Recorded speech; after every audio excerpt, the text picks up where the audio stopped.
Hello, it's those Utah sisters, and in this video, we are explaining the game Scoot. So, Scoot is actually very like an old school game that I learned a long, long time ago, but it's a really fun one to break out if you have like a lot of repetitious questions or questions that could be solved really quickly, those types of things. So, to play the game, here's what you need one question for every desk in your classroom, and you need to print it on one sheet of paper.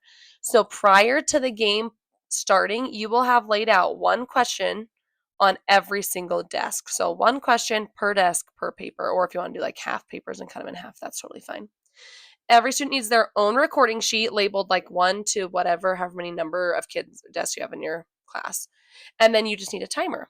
So everybody will start at their own desk and they will begin by answering the question at their desk on their recording sheet. Give them 1 minute or whatever time you deem necessary in your classroom. When the time is up, the teacher says, "Scoot." Students leave the question behind, but they take their recording sheet and they go to the next desk.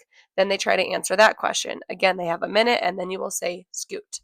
This continues until every student has had the opportunity to answer every question at every desk.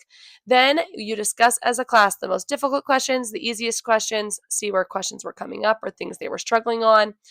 Prior to starting, make sure you like establish a pattern so that you're not having to reiterate like between every question where to move, or that will just kill time. So I just put like a pattern up on the board, like almost like a snake, and I draw the arrows, and then the kids just follow the pattern on the board.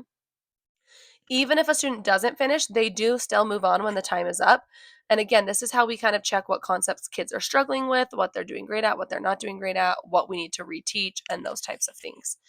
If you decide to give this a try in your classroom, be sure to tag us at those Utah sisters.